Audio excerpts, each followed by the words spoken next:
사진이 뭐냐면요. 이 사람이 교통사고 진술서, 이 사람이 누구냐면 이 교통사고를 형사 소송 사건으로 처음 시작한 사람이에요. 근데 이 사람이 고소장도 있고 고발장도 내야 되는데 고소고발장이 없이 시작했고, 통영경찰서에서 범죄 인지를 했다고 해서 거기다 황당한 거짓말을 써서 이렇게 진행했는데, 이 진술서에도 그런 내용이 나옵니다. 여기 이제 22년 10월 15일 17시 30분경에 이런 도로에서, 전망대 도로에서 교통사고가 발생했다. 그런데 전망대에서 주차를 하고 있었다. 주차는 사람이 차에서 타고 있었던 게 아니라 차에서 떠난 상태가 주차입니다. 그리고 본 사람도 있고, 이 사람이 차 밖에 있었고, 이 사람 스스로가 저한테 그렇게 말했어요, 당시에. 그런데 이제 이 주차라고 이렇게 해놓고선 첫 번째 진술서에 이제는 주차라고 안 그러고 정차로 바꿔놨습니다. 경찰이랑 그런 식으로 나중에 또 공문서를 다 바꿔놨죠. 정차로. 이 사람이 이제 그때 차 안에 있었다고 모순된 말을 하고 있어요. 주차하고 있으면서 차를 떠나 있었는데 또 차 안에 있었대요. 그래, 차 안에 사진을 찍다가 뒤에서 충격이 있어서, 여기 보면 그 충격은 삼중 추돌이었다, 뭐 이렇게 말하고 있어요. 삼중 추돌. 그리고 삼중 추돌의 시작은 저희 차란 말이죠. 저희 차. 예. 그래서 저희 차가 아반떼차를 추격해서 아반떼차가 산타페차를 충격한 추돌이었다, 이렇게 말하고 있습니다. 그리고 그때 다쳤다는 거죠. 사진을 찍다가 차 안에서 추돌을 당해서 상해를 당했다는 거죠. 그리고 개인적으로 뭐 제대로 처리, 그러니까 돈을 몇 번을 달라고 그랬거든요, 이 사람이. 예, 근데 이 사람은 내가 분명히 차에 타지 않고 있었다는 걸 알고 있는데, 이 사람은 차에 타고 있다가 다쳤다고 계속 주장을 하는 거예요. 그래서 경찰에게 이런 사진을 다 제출했습니다. 이 사람이 차에 타고 이 사진을 찍었다고 주장을 하거든요, 이 사람은. 그래서 경찰에 다 설명했어요. 여러분 한번 보십시오, 이 사진을. 이런 사진을 차 안에서 찍을 수 있습니까? 차 안에 찍으면 이런데 차 문이나 창문 틀 같은 게 나와야죠. 자, 보세요. 이게 같은 장소에서 찍은 사진입니다. 요게 차 창문이에요. 이렇게 차 창문 근처에 있는 이런 구조물들이 나오고요. 여기에 서서 찍으면 혹시 이런 사진이 나와요. 그런데 차 안에서 찍으면, 보십시오. 차 안에서 찍으면 여기 수많은 나뭇가지들이 나오고요.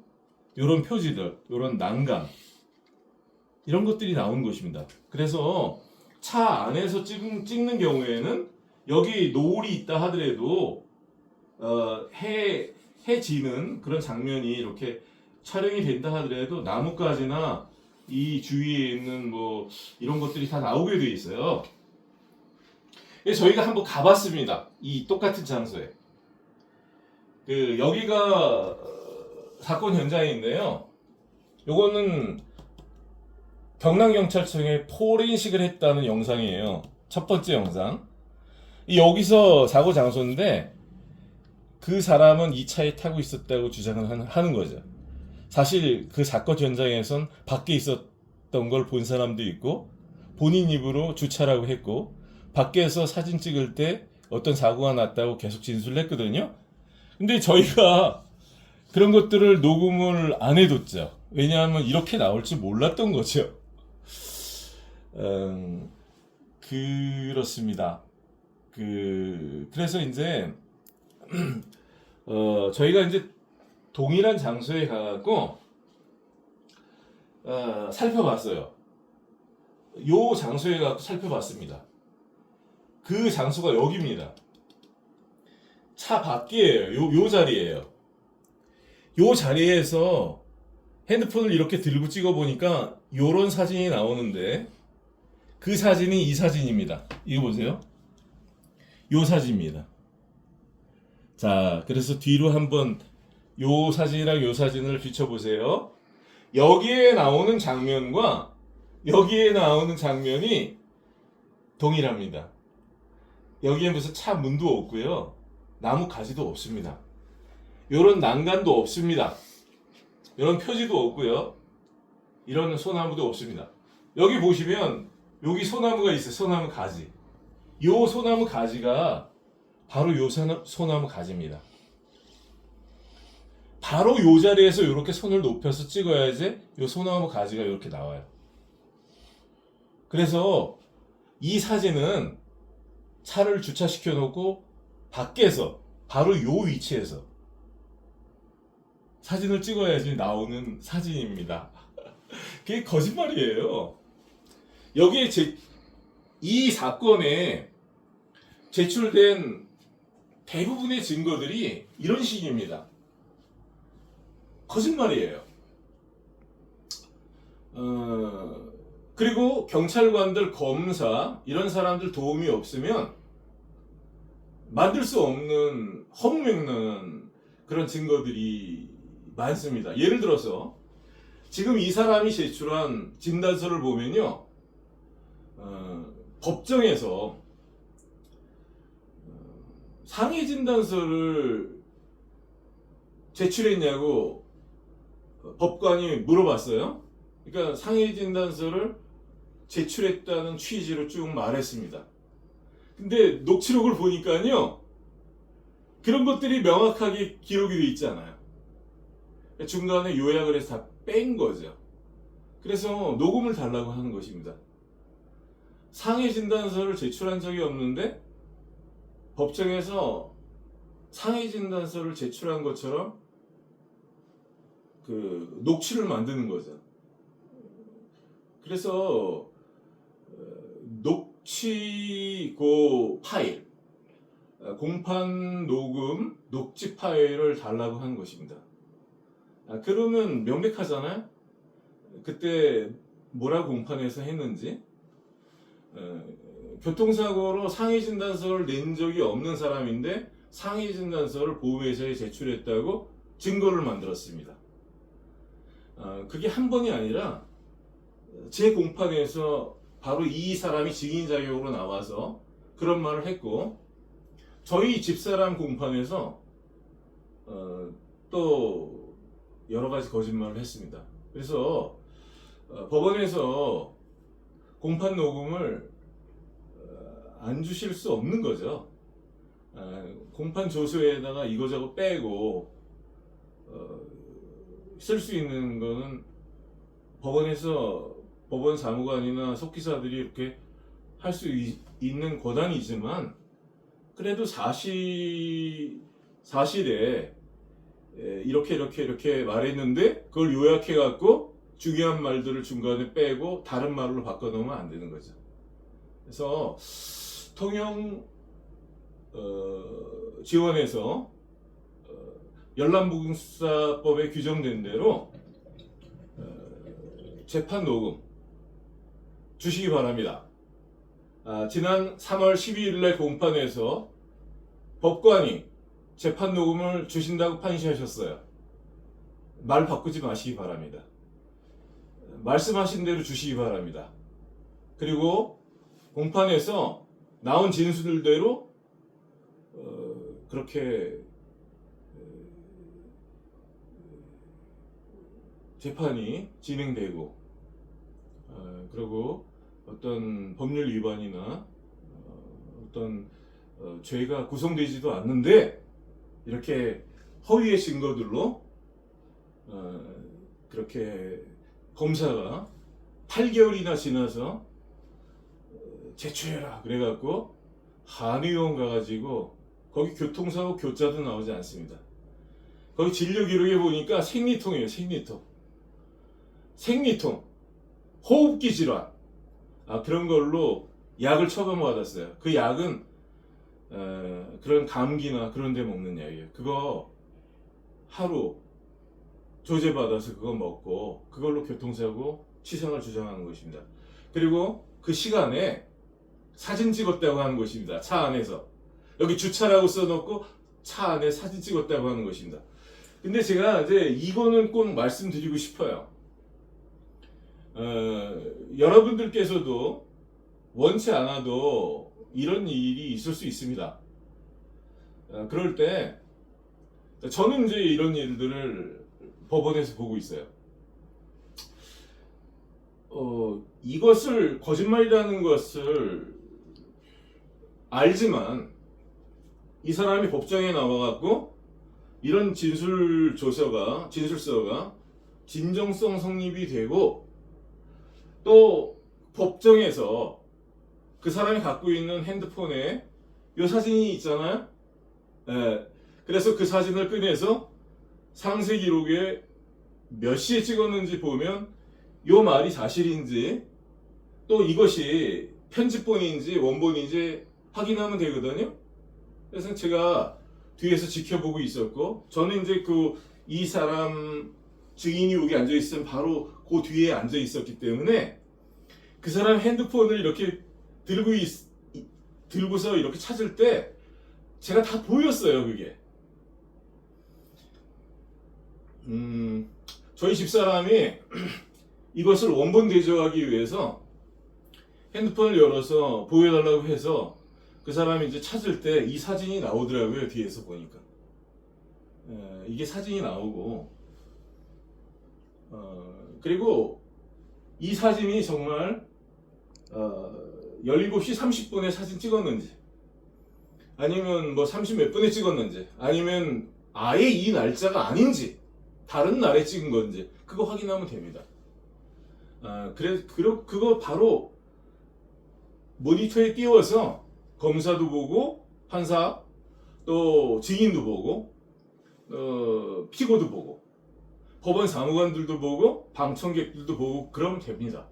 그게 공개 재판을 하는 것입니다. 만약에 그런 것들을 공개하지 않고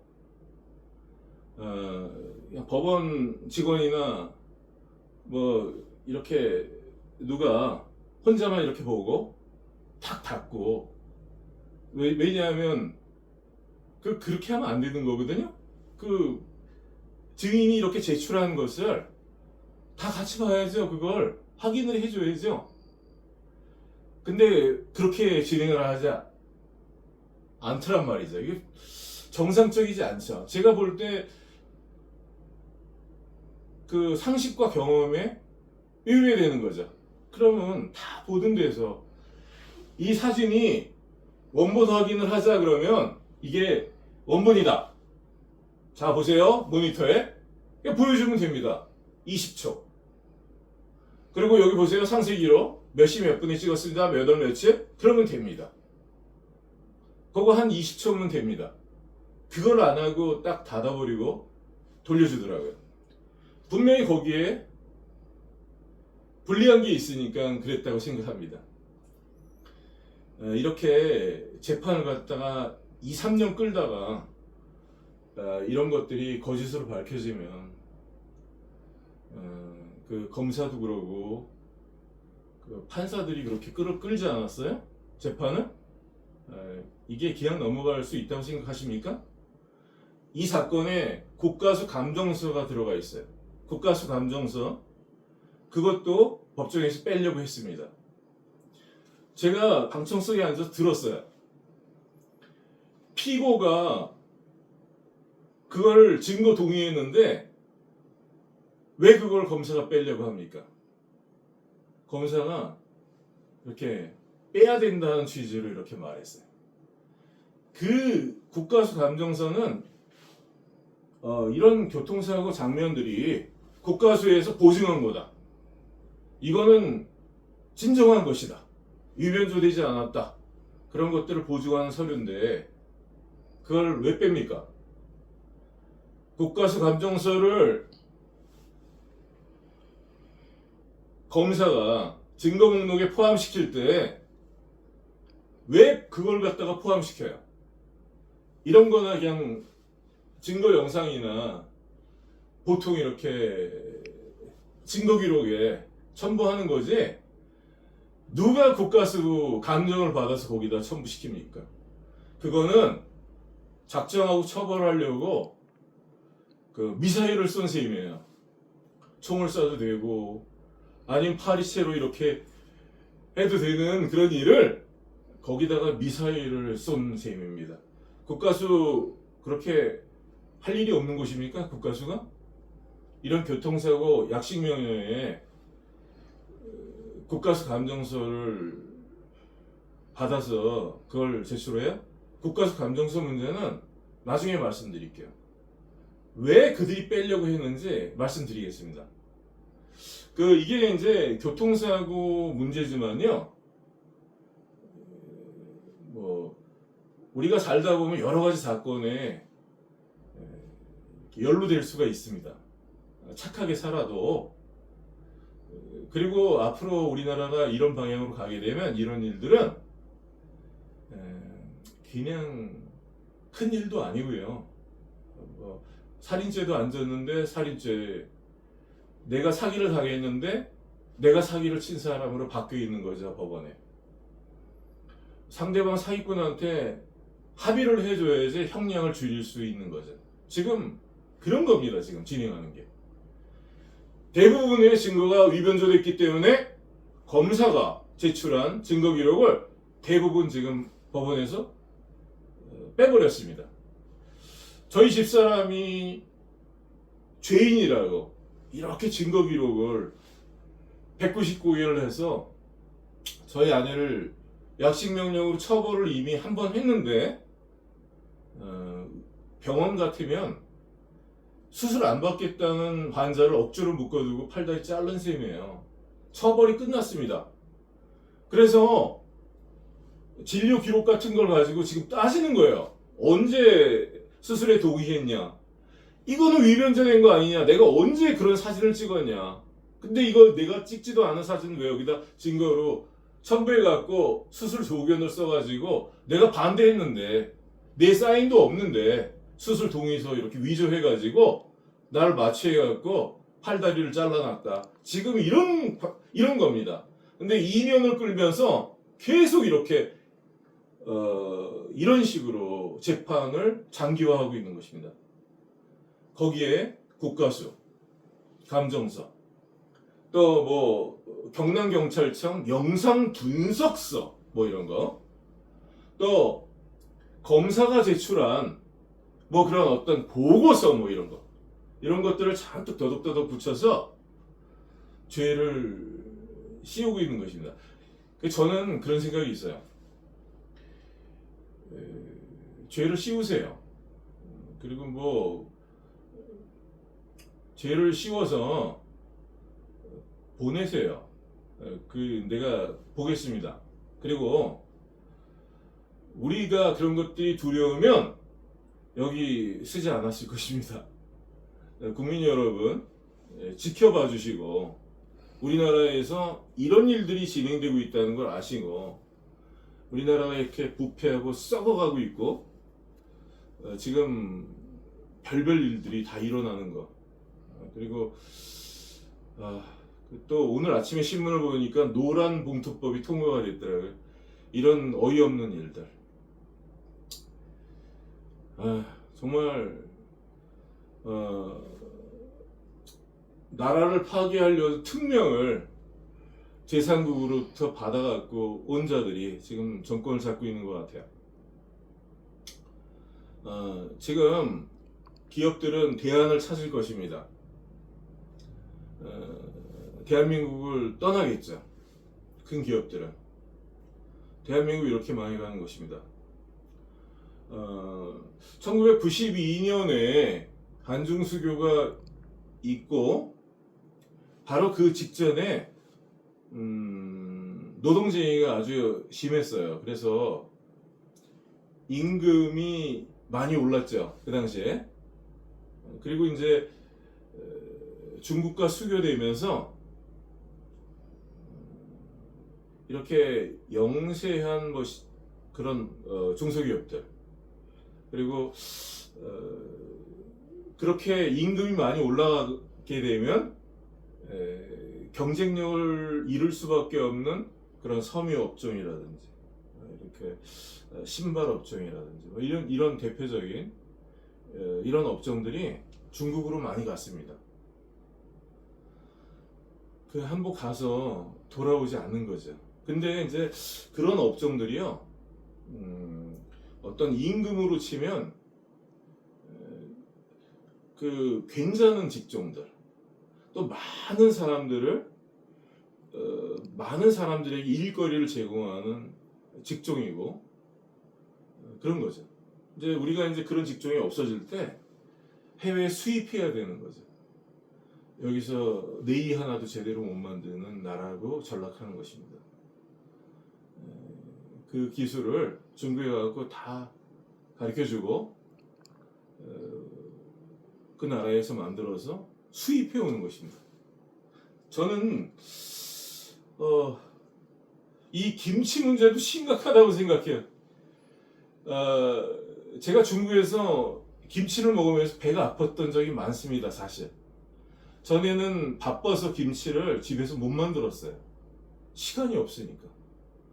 좀 이렇게 사 먹을 때 한 상자씩 사오면 색깔도 빨갛고 맛있어 보이고, 그런데 그거 먹으면 배가 아프더라고요. 근데 김치 때문에 아픈 줄 몰랐습니다. 그 한 몇 년을 아팠어요, 배가. 그런데 차츰 이제 김치를 사서 먹지 않기 시작했어요. 나중에 그 몇 년 김치를 안 먹으면서 제가 깨달은 건 배가 안 아프더라고요. 그래서 한국에 와서도 김치를 사 먹지 않습니다.